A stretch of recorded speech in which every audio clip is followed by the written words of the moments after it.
Hello students, reload mind with MS Excel के part 6 में आज हम कौन सी बातें करने वाले हैं आइए देखते हैं। रिव्यू एंड व्यू टैब्स की बात करेंगे आज के इस कहानी के अंदर हम, यानी कि आज का जो हमारा टॉपिक होगा proofing options, comment options, changing options, workbook views, show hide views, zoom view options, window options and macros options की आज की डिस्कशन हमारी रहेगी।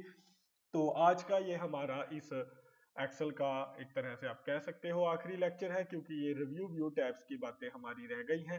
वैसे तो एक्सेल में और भी बहुत कुछ है, अभी तो हमने ये बेसिक सीखा है, या आप कह सकते हो अभी तो आपने बेसिक रीलोड किया है अपने माइंड के अंदर। तो अगर आप और बातें इस रीलोड माइंड के जरिए जानना चाहते हैं माइक्रोसॉफ्ट एक्सेल के बारे में, तो या अपने माइंड में रीलोड करना चाहते हैं, तो आप रीलोड माइंड प्लस की कहानी जो वीडियोस मेरी आएंगी वो आपने अगर देखनी है तो वो आप देख सकते हो, अगर आप अपने माइंड को और रीलोड करना चाहते हो इस माइक्रोसॉफ्ट एक्सेल से। तो चलिए आगे की इस डिस्कशन को हम बढ़ाते हैं। तो आप देख सकते हो आपकी स्क्रीन के ऊपर माइक्रोसॉफ्ट एक्सेल, आपको एक शीट नजर आ रही होगी। इसके अंदर आपको ये एक एम्प्लॉय की शीट है जिसको हम पहले भी बना चुके हैं। तो अगर हमने अपनी शीट के अंदर कुछ और ऑप्शंस अप्लाई करनी है, जैसे कि आप देख सकते हो रिव्यू और व्यू से रिलेटेड, तो अभी तक डाटा आप स्टडी कर चुके हो, formula, page layout, insert, home, हम इन सभी की बातें कर चुके हैं। आज हम रिव्यू और व्यू की बातें करने वाले हैं। रिव्यू के अंदर आप देख सकते हो जैसे ही रिव्यू पे आप क्लिक करोगे तो आपको यहाँ पे रिव्यू को अंदर आपको कोई बहुत सारी ऑप्शंस नजर आ रही हैं जो हम अपनी इस शीट के ऊपर अप्लाई कर सकते हैं। जैसे कि पहली ऑप्शन है ये स्पेलिंग, तो आइए स्पेलिंग ऑप्शन के बारे में डिस्कस करेंगे। तो ऑलमोस्ट ये जो रिव्यू और व्यू की ऑप्शन है ये हमने वर्ड के अंदर जो ऑप्शन पढ़ी थी रिव्यू व्यू के अंदर ऑलमोस्ट मिलती जुलती हैं, थोड़ा बहुत फर्क है। तो फिर भी अगर आप वर्ड के अंदर अच्छी तरह से सीख नहीं पाए थे या थोड़ा बहुत आपके माइंड से स्किप हो चुका है, तो आप आज के इस लेक्चर के जरिए फिर से दोबारा रीलोड कर सकते हैं। जैसे कि उसमें भी स्पेलिंग की ऑप्शन थी, अगर हमने स्पेलिंग नाम से ही पता चल रहा है जो भी हमने इस शीट के अंदर यानी कि सेल्स के अंदर टेक्स्ट लिखा है, अगर उसके स्पेलिंग को आप ठीक करना चाहते हो, अगर आपने मिस्टेक की है तो वो आप यहाँ से ठीक कर सकते हो। एक्सेल के अंदर एक खासियत है कि ये अंडरलाइन नहीं करता, यानी कि रेड लाइन नहीं डालता, ग्रीन लाइन नहीं डालता। अगर आपने एरर की है, जैसे आप ग्रामेटिकल एरर करते थे वर्ड के अंदर, तो आपको ग्रीन लाइन दिखाता था। अगर कोई स्पेलिंग मिस्टेक होती थी तो वो आपको रेड लाइन दिखाता था, या कोई भी वर्ड जो इसकी डिक्शनरी में नहीं था तो वो आपको दिखाता था। कौन सा वर्ड दिखाता था? वो आपको रेड लाइन यानी कि दिखाता था अगर आपने स्पेलिंग गलत डाले हुए हैं। तो जैसे कि आप देख सकते हो यहाँ पे ये हमें बहुत सारी ऑप्शंस दे रहा है, ये जो हमने स्पेलिंग लिखे हैं। लेकिन अगर आपको लगता है इसमें से ये जो आपने स्पेलिंग खुद लिखे हुए हैं इस सेल के अंदर वो ठीक है, तो आप ऐड कर सकते हो डिक्शनरी के अंदर। अगर आप चेंज करना चाहते हो, तो अगर आपको लगता है ये जो स्पेलिंग आपने सेल में लिखे हैं गलत है और इसके अंदर ये स्पेलिंग नीचे आपको सुजेशन दे रहा है, ये नीचे सुजेशन स्पेलिंग ठीक है, तो आप इनमें से सिलेक्ट करके चेंज कर सकते हो। अगर इग्नोर करना चाहते हो इग्नोर कर सकते हो, और अगर आप इसकी डिक्शनरी में ऐड करना चाहते हो तो जो आपका सेल के अंदर ये पंकज गर्ग जो पड़ा है, जो आपको लगता है ठीक है, तो आप इसकी डिक्शनरी में ऐड भी कर सकते हो। तो ऐसे हम ये स्पेल का यूज करते हैं, स्पेलिंग का, अपने जो भी हमने टेक्स्ट लिखा है, जो भी हमने ये वैल्यूज लिखी है उनको एडिट, उसके अंदर स्पेलिंग की मिस्टेक को रिमूव करने के लिए।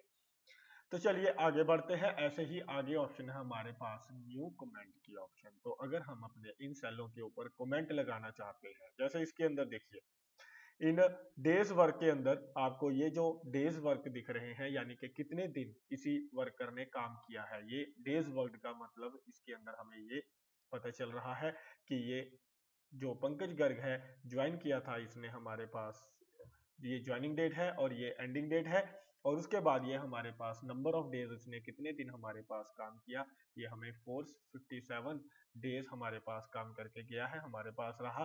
तो हम इनके ऊपर कमेंट लगा सकते हैं कि किसने सबसे ज्यादा हमारे पास काम किया है। तो जिस सेल के ऊपर कमेंट लगाना है उसको सिलेक्ट कर लीजिए, न्यू कमेंट के ऊपर आपने क्लिक करना है, तो ये देखिए एक साथ में बॉक्स बना जाएगा। तो यहाँ पे आप कमेंट लिख सकते हो कि he has worked more than others, ठीक है। ओके, तो ऐसे आप कमेंट दे सकते हो। तो जैसे ही आप किसी दूसरे सेल पे क्लिक करोगे तो वो कमेंट टेम्परेली गायब हो जाएगा, यानी कि हाइड हो जाएगा। और अगर आप देखोगे वहां पे एक छोटा सा राइट साइड पे ऊपर टॉप पे एक छोटा सा ट्राइंगल सा बना गया है, अगर आप उसके ऊपर कर्सर लेके आओगे तो आपका जो कमेंट था वो शो करेगा, यानी कि इस रेड पॉइंट से पता चल जाएगा आपको छोटे से रेक्टेंगल से कि यहाँ पे कमेंट लगा हुआ है। तो आप ऐसे, जैसे हम ये 228 पे देते हैं कि ये सबसे कम दिन हमारे पास काम करके गया है, he has worked only few days, हम यहाँ पे दे देते हैं।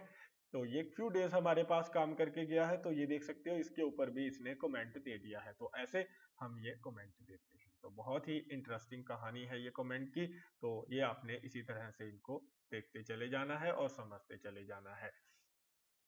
तो चलिए, ये थी कहानी कमेंट देने की बात। अगर आप कमेंट में एडिट करना चाहते हो तो ये देखिए, जिस पे ऊपर कमेंट दिया है आपने, आप यहाँ पे जैसे ही कर्सर लेके आओगे तो पहले यहाँ पे न्यू कमेंट था, अब यहाँ पे एडिट कमेंट आ जाएगा।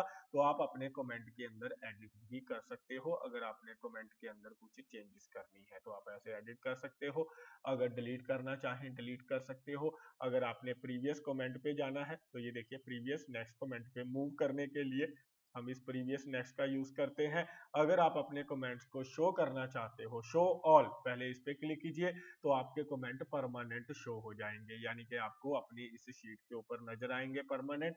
अगर आप शो हाइड, जिस कमेंट के ऊपर आपने कर्सर रखा है उसको, एक कमेंट को शो हाइड करना चाहते हो तो आप यहाँ ऊपर ऑप्शन है शो हाइड की, तो जिस कमेंट के ऊपर आप अपना कर्सर रखोगे उसको हाइड या शो कर सकते हो। अगर सभी को आपने शो हाइड करना है तो ये देखिए नीचे शो ऑल कमेंट, इसी के ऊपर क्लिक करने पे शो होगा, इसी पे क्लिक करने पे हाइड हो जाएगा। तो आप ऐसे इन कमेंटों को शो हाइड कर सकते हो, और डिलीट करना चाहें, ये डिलीट की ऑप्शन है, इन कमेंटों को डिलीट कर सकते हो। तो आगे ऑप्शन है प्रोटेक्ट शीट की, बहुत ही इंटरेस्टिंग ऑप्शन।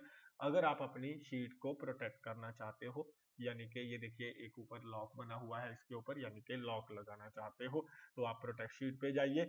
आपके सामने ये एक डायलॉग बॉक्स ओपन होगा, यहाँ पे आपने नाम लिख देना है, जो भी आप इस शीट को पासवर्ड देना चाहते हो। जैसे मैं यहाँ पे एक नाम लिख देता हूँ, जैसे मैंने लिख दिया स्वास्तिक, ओके कर दीजिए। एक बार आपसे ये फिर पूछेगा तो हमें एक बार पासवर्ड फिर इसके अंदर डालना है। तो चलिए, एक बार पासवर्ड हम फिर इसके अंदर रिपीट कर देते हैं जो हमने डाला था, ये एक बार हमसे फिर रिपीट करने के लिए कहेगा। और अब हमारी ये शीट प्रोटेक्ट हो गई है, यानी कि अगर आप इसके अंदर कोई चेंजेस अब करना चाहोगे तो ये आप नहीं कर सकते। पढ़िए क्या लिखा है, the cell or chart that you are trying to change is protected and therefore read only, okay कर दीजिए। तो आप अब इसके अंदर कोई भी चेंजेस नहीं कर सकते। तो इसको बोलते हैं शीट को अपनी प्रोटेक्ट करना, ताकि कोई हमारी शीट में चेंजेस ना कर सके। लेकिन जब हमें जरूरत होगी, अगर हम चेंजेस करना चाहते हैं, तो ये देखिए ऊपर जहाँ पे प्रोटेक्ट शीट लिखा हुआ था, अब यहाँ पे अनप्रोटेक्ट शीट लिखा हुआ है, यहाँ पे क्लिक करेंगे और यहाँ पे हम पासवर्ड डालेंगे। जो हमने पासवर्ड डाला था वो पासवर्ड डालने के बाद ओके करेंगे। अब आप इसके अंदर जो भी लिखना चाहें अब आप लिख सकते हो। तो ऐसे हम अपनी शीट को प्रोटेक्ट कर सकते हैं। तो इतनी ही ऑप्शन हम रिव्यू के अंदर फॉलो करेंगे। वैसे तो आगे भी है ऑप्शन, जैसे प्रोटेक्ट वर्कबुक है, शेयर वर्कबुक है, या protect and share workbook, allow user to edit range, track changes. तो इनकी डिस्कशन आज के इस टॉपिक में हम नहीं करेंगे, इसकी बात हम रीलोड माइंड प्लस के अंदर करेंगे। तो चलिए आगे बढ़ते हैं, रिव्यू के बाद व्यू की बात करेंगे। तो ये व्यू मेन्यू है, यानी कि व्यू टैब है, जिसके अंदर हमें अपनी इस एक्सेल शीट को देखने के अलग अलग व्यूज पड़े हैं। जैसे कि आप देख सकते हो लिखा हुआ है वर्कबुक व्यू। तो सबसे पहले नॉर्मल व्यू, जो आप व्यू देख रहे हो ये नॉर्मल व्यू है, जिसके अंदर आपको कॉलम्स और रोज नजर आते हैं। इसमें ये नहीं पता चलता कि हमारा ये जो डाटा हमने डाला है ये कहाँ पे आके कौन से पेज पे आके खत्म होता है, यानी कि पहला पेज इसका कौन सा है, दूसरा पेज कौन सा है, ये हमें नहीं पता चलता नॉर्मल व्यू में। जस्ट आपको अपना डाटा रो कॉलम में नजर आएगा। अगर आप देखना चाहते हो कि आपका पहला पेज के ऊपर कितना डाटा आएगा, दूसरे पेज पे कितना डाटा आएगा, तो आपने पेज लेआउट के ऊपर क्लिक करना है। तो अब आप पाओगे कि आपके इसके अंदर ये पेज बन गया है। तो जिसके अंदर ये देखिए अलग अलग पेजेस बन गए हैं। अब हमें ये बता रहा है कि ये पहले पेज के ऊपर कितना डाटा आएगा, ऊपर से ये कितना मार्जिन छोड़ेगा, राइट से कितना मार्जिन छोड़ेगा, लेफ्ट से कितना मार्जिन छोड़ेगा, और ये बॉटम से कितना। यहाँ पे आके आपका पहला पेज खत्म हो गया। तो इस तरीके से ये आपको अलग अलग पेज क्रिएट कर देता है। और ऐसे ही अगर आप पेज ब्रेक प्रीव्यू का यूज करते हो तो ये क्या करेगा, जितना आपने डाटा लिखा हुआ है उतना ही आपको डाटा नजर आएगा। यानी कि अगर आप इसको जूम करना चाहते हो जूम कर सकते हो, यानी कि यहाँ पे पकड़ के इसको एक्सपेंड कर सकते हो। लेकिन अब आपको ये देख सकते हो रो कॉलम एक्स्ट्रा नजर आ रहे हैं। लेकिन अगर आप ये इसको पकड़ के एक्सपेंड नहीं करोगे तो आपको सिर्फ ये आपका जो डाटा है उतना डाटा दिखाएगा। बाकी रो कॉलम ये देखिए आई तक कॉलम नजर आ रहे हैं, यहाँ पे नीचे आपको 9 तक रोज नजर आ रही हैं। जो बाकी रोज कॉलम है इसने उसको टेम्परेली रिमूव कर दिए हैं। तो अगर आप एक्सपेंड करना चाहें कर सकते हैं, लेकिन आपको कम नजर आएगा। और एंड में अगर आप इसको जूम करके थोड़ा बड़ा करना चाहते हो, ये देखिए एंड में ऑप्शन है, ये राइट साइड पे नीचे जूम करने की ऑप्शन, ये इसकी डिस्कशन भी आज हम करेंगे। यहाँ से आप प्लस पे अगर क्लिक करोगे तो इसका साइज आप थोड़ा बड़ा कर सकते हो। तो ऐसे, लेकिन नजर आपको उतना ही आएगा कॉलम जितने आपने डाटा लिखा हुआ है। तो आप ऐसे पेज ब्रेक पर व्यू देख सकते हो।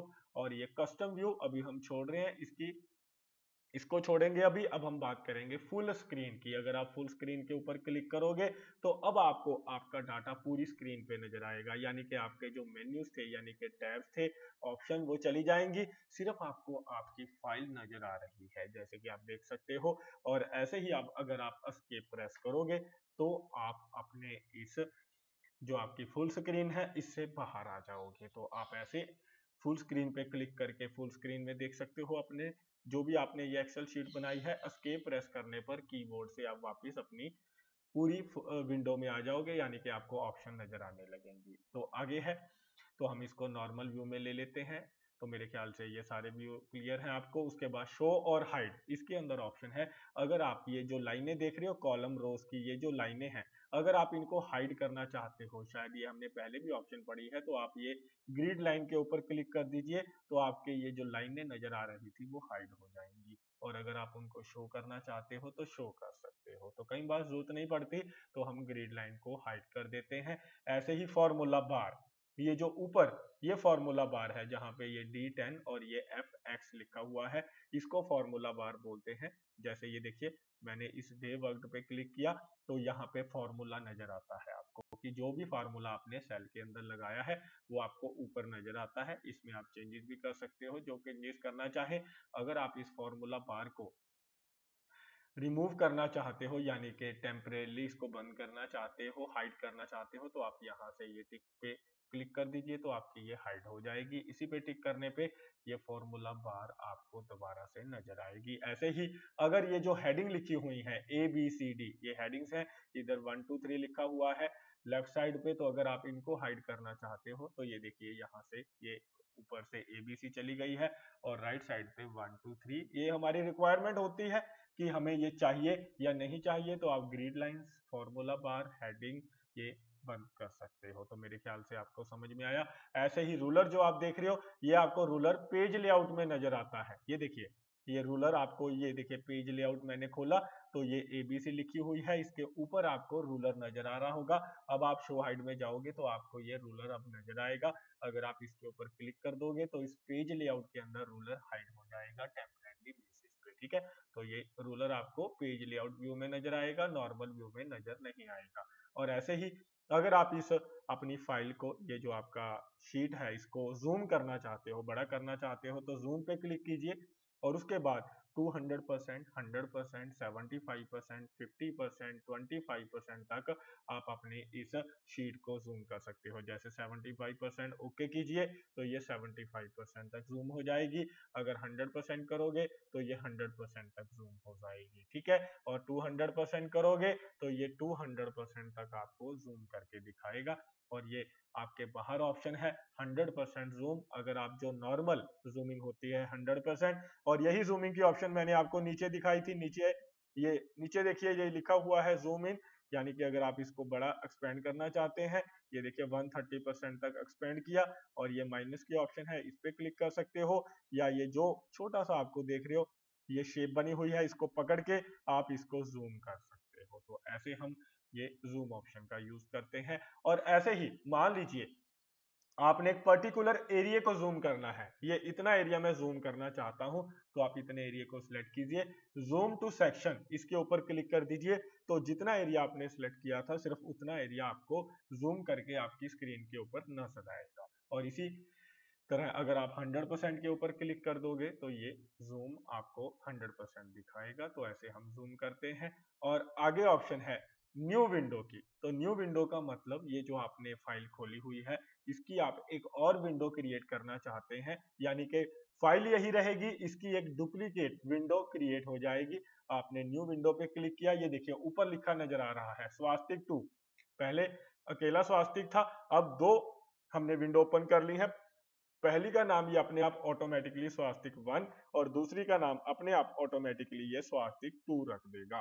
तो इस तरीके से हम ये स्वास्तिक 1 स्वास्तिक 2 यानी कि ये दो विंडोज हमारे लिए क्रिएट कर दी हैं इसने।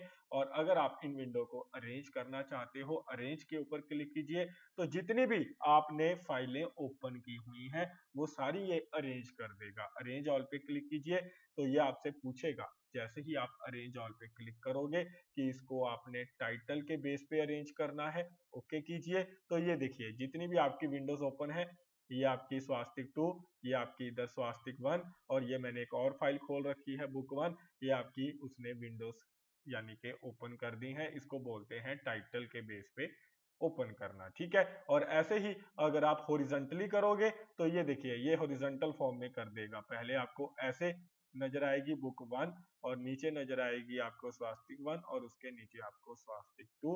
और अगर आप अरेंज करना चाहते हो वर्टिकली तो वर्टिकली ऐसे अरेंज करेगा, ठीक है। तो ये देख सकते हो ऐसे, ये पहली, ये दूसरी और ये तीसरी, जितनी भी आपकी फाइलें ओपन है इस टाइम एक्सेल की वो सारी आपको नजर आएंगी। ऐसे ही कास्केडिंग का मतलब होता है आगे पीछे, यानी कि ये देखिए पीछे बुक 1, उसके आगे स्वास्तिक 1, उसके आगे स्वास्तिक 2, तो ये आगे पीछे अरेंज कर देगा। तो ऐसे आप जितनी भी फाइलें आपने ओपन की हुई हैं उनको आप अरेंज कर सकते हो। तो बहुत ही इंटरेस्टिंग कहानी है, इंटरेस्टिंग हमारी ये स्टोरी है। तो आपको ये सारी कहानी स्टोरी समझ में आ रही होगी। तो आगे बढ़ते हैं। तो चलिए आगे बढ़ते हैं। आगे ऑप्शन है फ्रीज पैनल की। तो आइए इसके बारे में आपको बताता हूं। जैसे हमने ये एक फाइल ओपन की हुई है जिसके अंदर ये कुछ डाटा पड़ा है, जैसे कि आप देख सकते हो। अगर हम चाहते हैं फ्रीज करना, अगर हम टॉप रो को फ्रीज करना चाहते हैं, हम चाहते हैं ये जो टॉप रो है जब हम इसको स्क्रॉल करें, ये देखिए जैसे ही हम स्क्रॉल कर रहे हैं नीचे जा रहे हैं तो ये हमारा जो ऊपर का डाटा था वो सारा चला गया है, यानी कि हाइड, यानी कि ऊपर की तरफ चला गया, हाइड हो गया है। लेकिन अगर हम क्या चाहते हैं, ये जो टॉप रो है हम जब इसको ऊपर की तरफ अपने डाटे को मूव करें तो ये हमारी टॉप रो मूव नहीं करनी चाहिए। तो आप इसको फ्रीज कर सकते हो। फ्रीज पैन में जाओगे, फ्रीज टॉप रो पे क्लिक करोगे तो अब आपकी ये देखिए, अब आपकी टॉप की रो फ्रीज हो गई है। ये देखिए टॉप की रो फ्रीज हो गई है। अब अगर आप डाटा मूव कर रहे हो, ये बाकी रोज मूव कर रही हैं, फर्स्ट सेकंड फर्स्ट को छोड़ के उसके आगे की रोज मूव कर रही हैं, लेकिन वो रो फ्रीज हो गई है। और अगर आप इसी को सिलेक्ट करके इसमें जाओगे और दोबारा से इस फ्रीज टॉप पे क्लिक कर दोगे तो ये अनफ्रीज हो फ्रीज है। तो अगर आपने इसको अनफ्रीज करना है तो आपने इसके लिए क्या करना है, तो चलिए मैं बाद में बताता हूँ। ये अनफ्रीज करने के लिए आपने इसको क्या करना है, यही कहीं ऑप्शन होगी, ये पड़ी है ऊपर ऑप्शन है अनफ्रीज पेन्स, ठीक है। तो इसके ऊपर आपने क्लिक करना है। ऊपर ऑप्शन थी अनफ्रीज पेन्स, मैंने ध्यान नहीं दिया, तो उसके ऊपर आप क्लिक करोगे तो दोबारा आप अपने इस टेक्स्ट को यानी कि इस लाइन को फर्स्ट रो को मूव करता हुआ देखोगे। ऐसे ही आगे है फ्रीज फर्स्ट कॉलम। अगर आप चाहो तो ये फर्स्ट कॉलम को फ्रीज कर सकते हो। तो यहां से आपने फ्रीज कॉलम पे जाना है।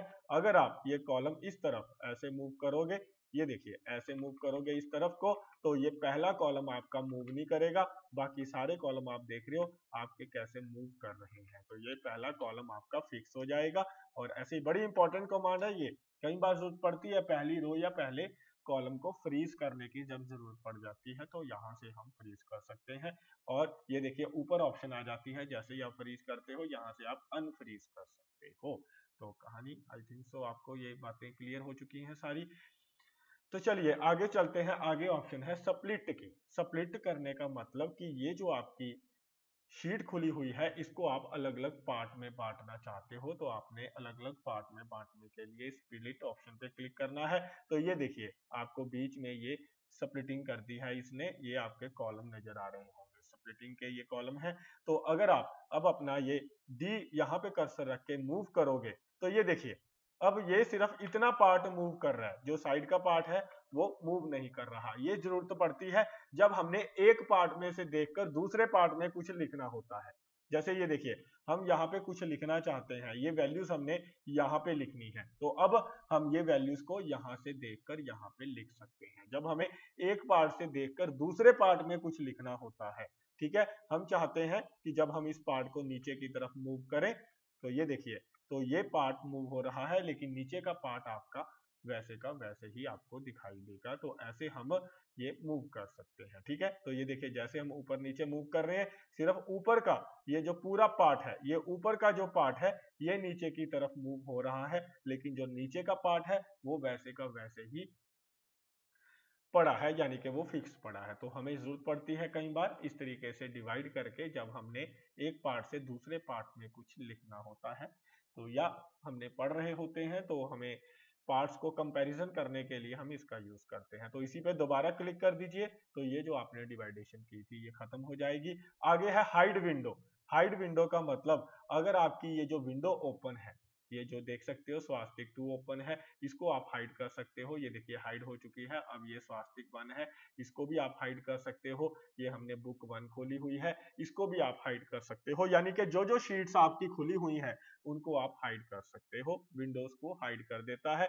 अगर आप वापस लेके आना चाहते हो तो ये इसके नीचे ऑप्शन है अनहाइड विंडो की, इसके ऊपर क्लिक करोगे आपके सामने एक डायलॉग बॉक्स ओपन होगा। इसके अंदर आपकी सारी जो फाइलें थी उनके नाम है, जो जो फाइल आप लेके आना चाहते हो वो सिलेक्ट करते जाइए, इसमें से उसको वापस लेके आ सकते हो। तो ऐसे हम क्या करते हैं, इनको अनहाइड करते हैं। और ऐसे ही आगे ऑप्शन है हमारे पास व्यू साइड बाय साइड, यानी कि अगर हमने ये जो विंडो ओपन की हुई है इनको साइड बाय साइड देखना चाहते हैं। ये देखिए ठीक है, ये दो फाइलें हैं हमारी, एक स्वास्तिक 1 है, ये स्वास्तिक 2, हमें ये साइड बाय साइड दिखाई दे रही है। ये देखिए साइड बाय साइड, यानी कि जब हम इनको मूव करेंगे, जब हम इनको मूव कर रहे हैं, देखिए नीचे भी मूव कर रहा है, ऊपर भी मूव कर रहा है सेम डायरेक्शन के अंदर। ये काम आता है कंपैरिजन करने में। जब हमने दो फाइलें ओपन की हुई हैं, मान लीजिए इसमें से एक फाइल हम बंद कर देते हैं, ये एक फाइल बंद कर दी, ये एक ही फाइल है अब हमारी, ये एक फाइल है। अब हम ये और दूसरी फाइल एक और ओपन कर लेते हैं इसके अंदर जाके, जो हमारी बुक 1 पड़ी थी, और ये दूसरी हमारी बुक 1 है। एक बुक 1 और है हमारे पास, इसको बंद करके हम एक बुक 1 और है हमारे पास, उसको हम ओपन करते हैं।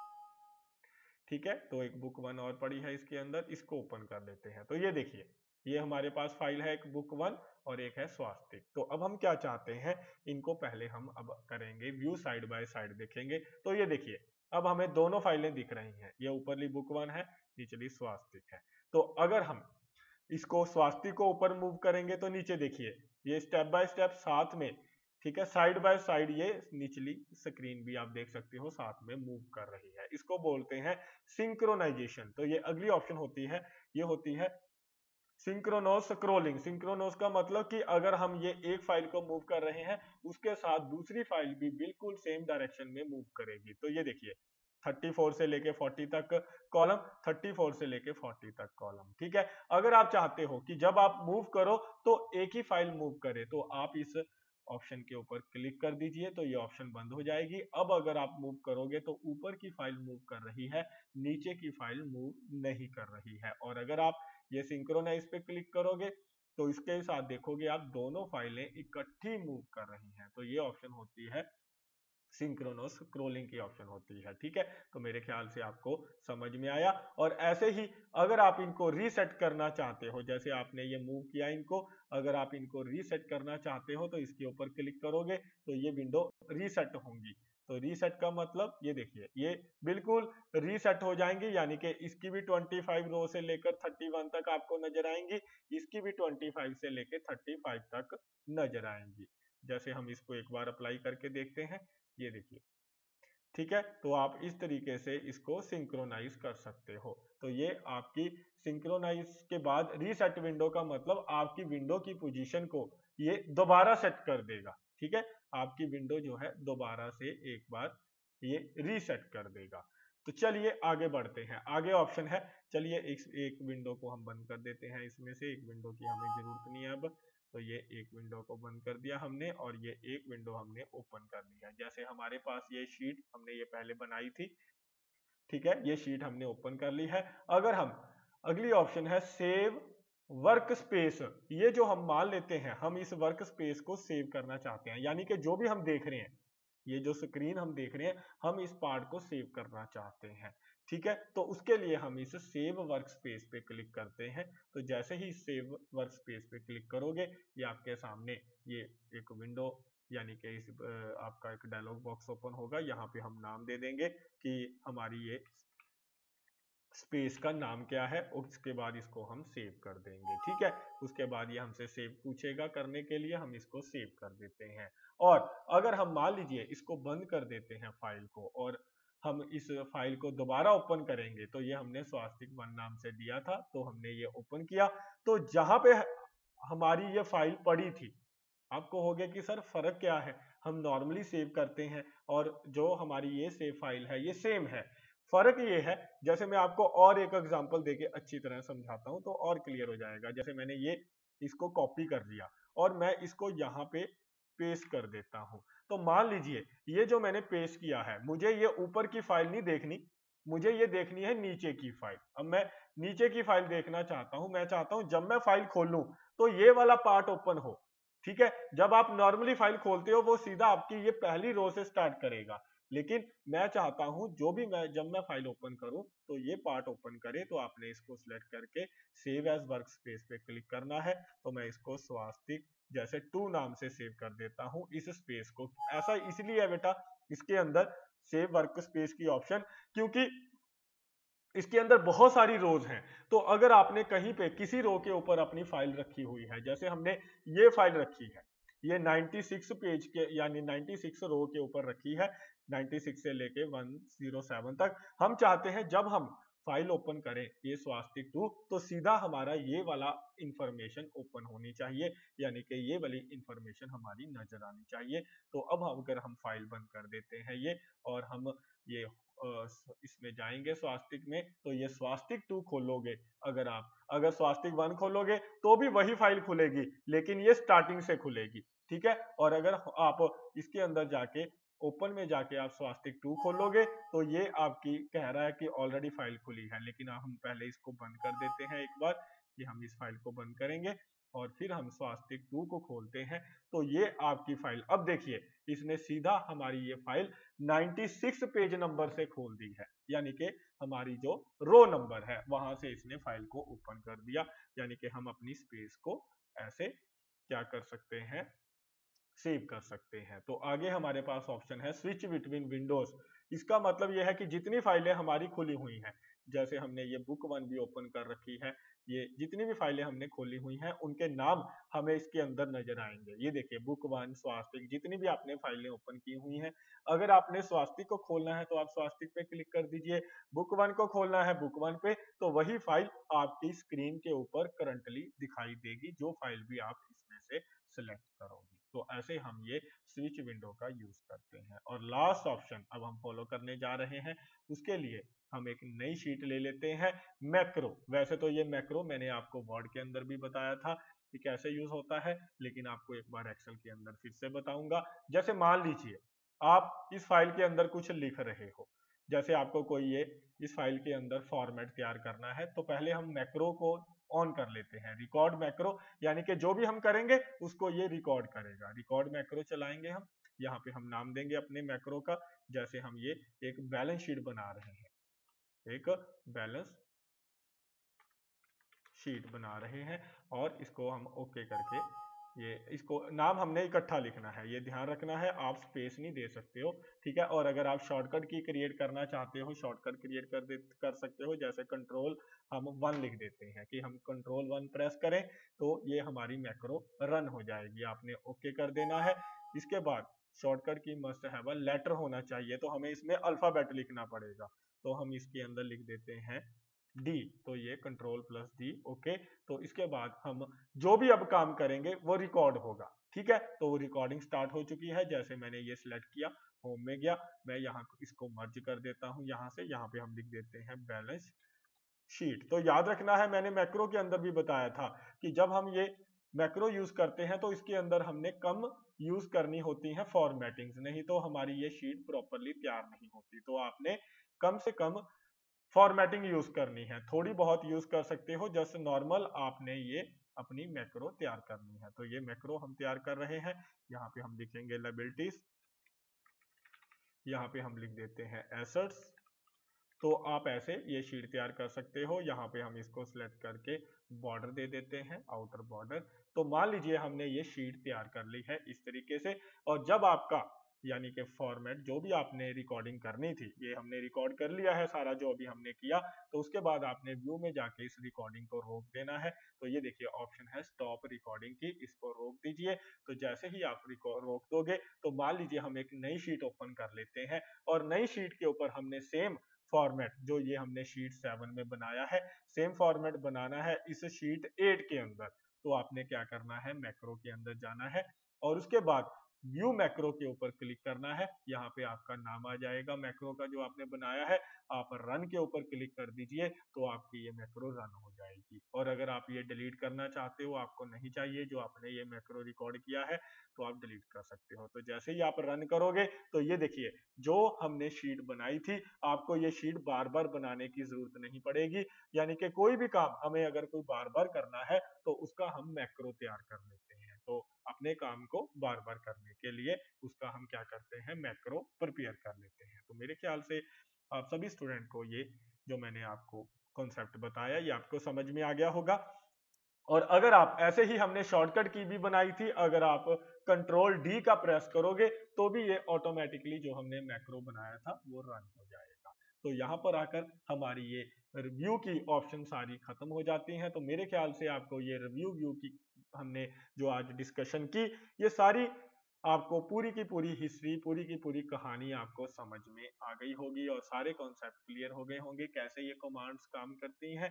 तो यहाँ पे आके हमारा ये एक्सेल का जो रीलोड माइंड का कॉन्सेप्ट था, एक्सेल के कॉन्सेप्ट थे, वो सारे खत्म हो जाते हैं। और आने वाले अगले लेक्चर्स के अंदर हम रीलोड माइंड प्लस के अंदर कुछ और नई बातें एक्सेल से रिलेटेड करेंगे। अभी तो एक्सेल में वैसे तो बहुत कुछ है, लेकिन अभी तक आपको जो मैंने सिखाया है, रीलोड माइंड करवाया है, उसमें आपका बेस जो है बन गया है, आपका माइंड रीलोड हो गया है बेसिक से।